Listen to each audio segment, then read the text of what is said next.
म्हणजे निर्घुणपणे तिला मारलं, व्यवस्था करून ती होती, तिच्यावर अत्याचार झाल्याचं समोर आलं. अशा रोज महिलावर अत्याचाराच्या घटना घडत आहेत. महाराष्ट्रामध्ये कायदा सुव्यवस्था राहिली नाही, पण आरोप प्रत्यारोप, खुर्ची, सत्ता ह्यावर आपण सगळेजण चर्चा करतोय.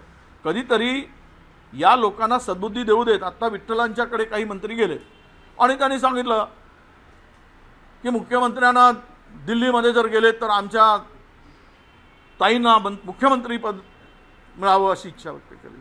अरे तिथे देवाकडे जात आहे, विठ्ठलांच्याकडे जात आहे, तर शेतकऱ्यांना चांगले दिवस मागा, बेरोजगारांना चांगले दिवस मागा, महाराष्ट्राला चांगले दिवस मागा. खुर्ची मागतायत नालायक लेखाचे. थोडी लाज वाटत नाही? महाराष्ट्र संकटात असताना आपण काय मागितलं पाहिजे ईश्वराच्या दरबारात जाऊन? पण जे रामाच्या घरी जाऊन चोरी करतात त्यांना काय पडलं आहे या गोष्टीची? म्हणून ही चर्चा राजनीतिक. आता तुम्ही म्हणालात की 1.5 महिन्यात 2 महिन्यात काही बदल होईल तर होईल ना, तो काय त्यांचा निर्णय आहे, कोणाला घ्यायचा ना कोणाला नाही घ्यायचं. सध्या गुजराती जोडीचं ते ठरवतात देशात कोणाला घ्यायचं ना कुणाला नाही ठेवायचं. 2 देश चला रहे हैं और 2 देश संपत्ती लूट रहे हैं, तो वो ठरवते हैं किसको कोणाला काय द्यायचं आहे. त्यामुळे त्यावर आम्हाला अधिक भाष्य करायची गरज नाही. आम्हाला चिंता आहे आत्ता राज्यातील शेतकऱ्यांची, आम्हाला चिंता आहे कायदा सुव्यवस्थेची, आम्हाला चिंता आहे महागाईची, आम्हाला चिंता आहे या राज्यामध्ये जे आत्ता जे चाललं आहे, प्रत्येक व्यक्ती संकटात आहे असल्यासारखं वाटतं आहे.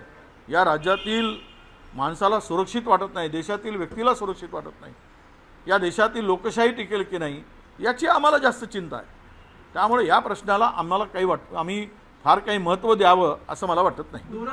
2023 साली मुख्यमंत्री एकनाथ शिंदे यांनी लाडकी बहिणींना साड्या देण्याची योजना सुरू केली होती. आता ती बंद पडलेली आहे कारण की पैसेच नाही. या सगळ्या योजना निवडणुकीच्या तोंडावर मतं मिळवण्यासाठी घेतलेल्या होत्या. साडी दिली, चोळी दिली, बहिणींना आमच्या 1,500 रुपये दिलेत, भावांना काही मुख्यमंत्री याच्यातून पैसे दिलेत. हे सगळ्या योजना आता गुंडाळल्या जातील. धानाला बोनस देत नाही आहे ते. निवडणूक संपली, निवडणुकीच्या तोंडावर धानाला 700 रुपये बोनस घोषणा केली. आम्ही 500 रुपये देत होतो, रेग्युलर देत होतो, आमचं सरकार होतं. यावेळेस धान उत्पादक शेतकऱ्याच्या तोंडाला पानं पुसली. आता साडीची योजना बंद केली. आता एक दिवस हे जातील दरवाजात.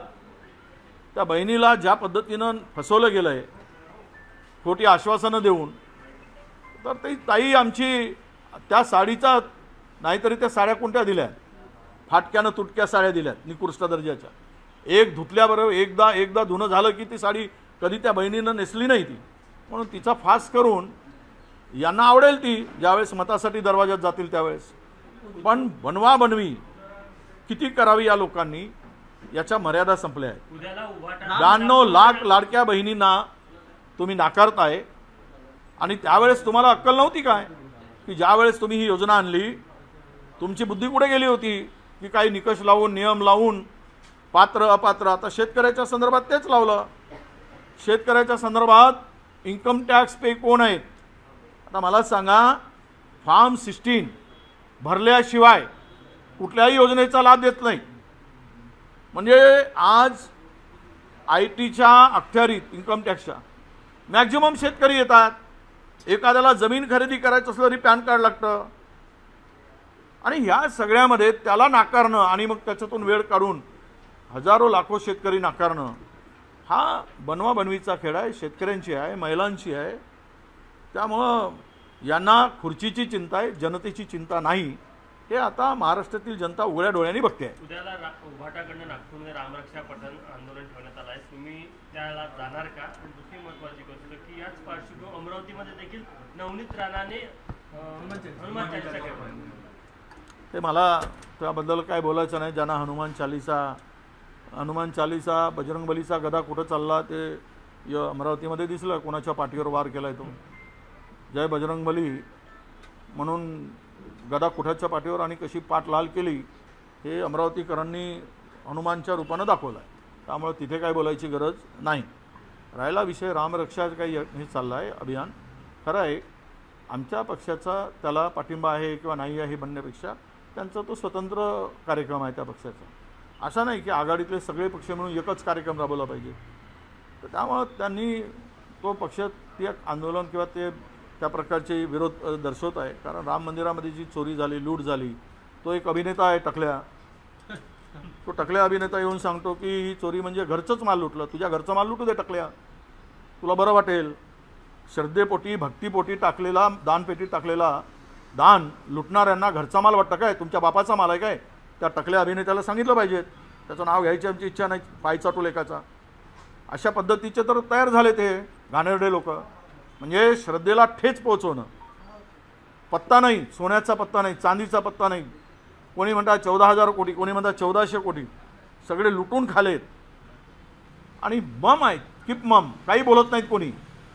तिकडे बद्रीनाथच्या मंदिरात चोरी झाली, नर्मदा उगमस्थानावर चोरी झाली.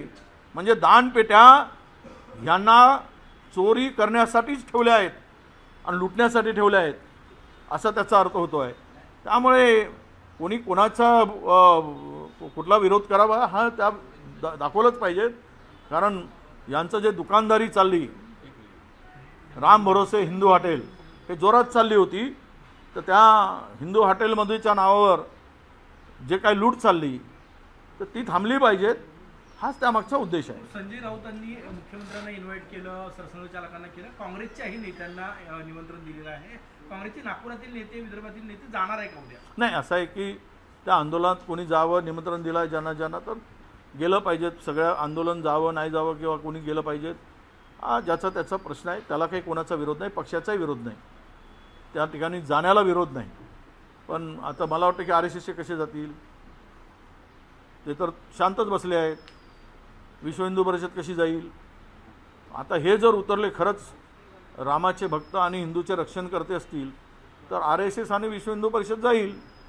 नसतील, लुटेऱ्यांच्या फौजेचे सहकारी असतील तर जाणार नाही, हा त्याचा अर्थ होतो. धन्यवाद, नमस्कार.